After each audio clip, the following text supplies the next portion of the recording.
Off Work Sports, Mikey B. Early morning yesterday was a fight night. If you didn't know, in boxing, some big things happening in the UK. Dillan Whyte versus Alexander Povetkin, and this was a race to the heavyweight championship match.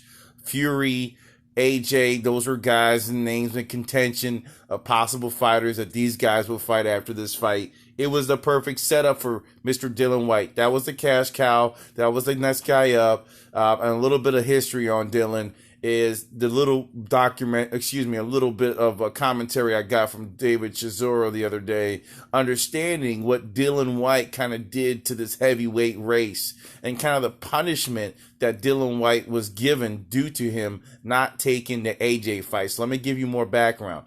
Did you know that Dillan Whyte was supposed to fight AJ instead of Andy Ruiz and backed out of that deal because he thought he was not getting paid enough? So technically, all of the promoters blame that action on Mr.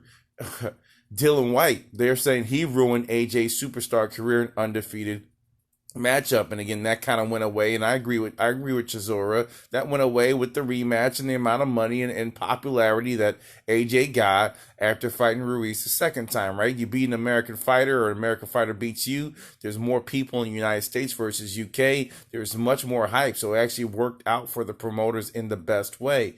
Now Dillan Whyte has to work his way up. He still has a pretty good mouth on him, right? He talks good trash, and I like that. It shows some confidence, and he dominated the fight right now with Alexander Povetkin. However, in my opinion, from what I've seen, and let me step back, he did not dominate. All the hits that Povetkin was giving Mr. Whyte, I started to see a lot of holes in Mr. Whyte's game. First of all, as you can see in this fight, there is no foot movement from Dillan. He's shooting forward with his head out.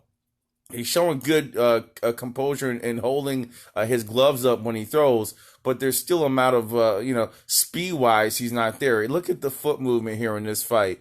Povetkin is still active, even though he gets knocked down 2 times in this fight. They're both going to the bodies. That was the first knockdown.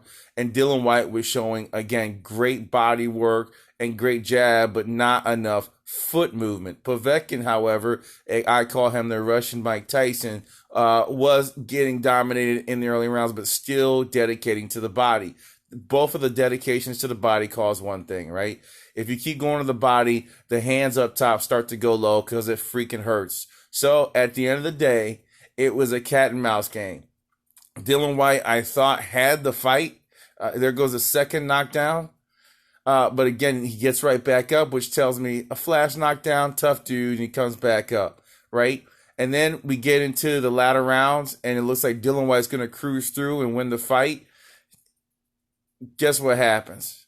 That's the first uppercut. And it tells a story about if you have a fighter hurt, you must take an advantage and take him down. And again, here goes Dillan again, right? Showing that ability, right? With these knockdowns. Now we're going to get to the moment of truth.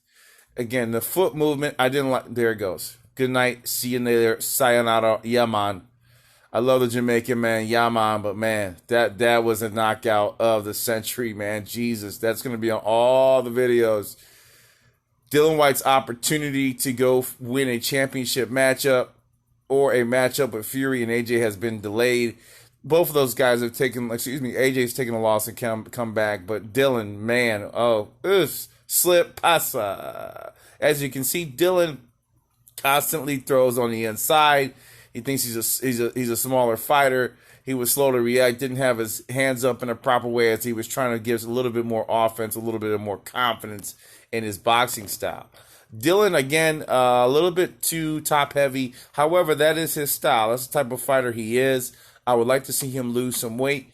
If he comes back, there's an immediate rematch clause, and I'm not going to lie to you, I wouldn't be surprised if Povetkin beats him again. I make these predictions all the time. I said Povetkin was a dangerous fighter to AJ, and he was definitely a dangerous fighter to Dillan Whyte, as it showed tonight. Even though Dillan Whyte had the edge with the knockdowns, they were both hurting each other to the body. And that's the first thing I want to talk about. The commitment to the body was the key to Povetkin being able to land that uppercut. The same goes for Mr. Dillan Whyte, who committed to the body. That's what allowed him to land the overhand punches that knocked down Povetkin.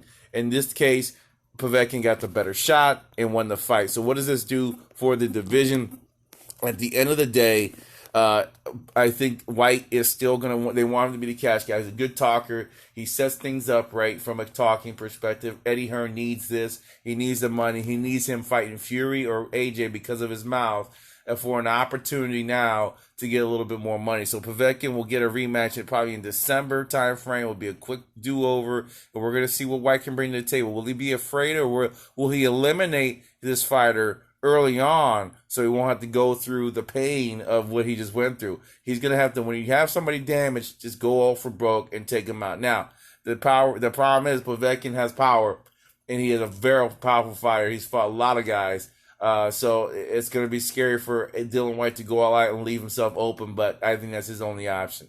At this point in time, Dillan Whyte takes the loss. Impact to the division, pretty big, substantial from a money perspective because the setups were there. But if Dillan Whyte can clean up in December and come back and win, it'll be business as usual. We'll call this a flash knockdown where he was not focusing, and he can move forward with the fights against AJ or Fury because he has a big mouth and he'll sell.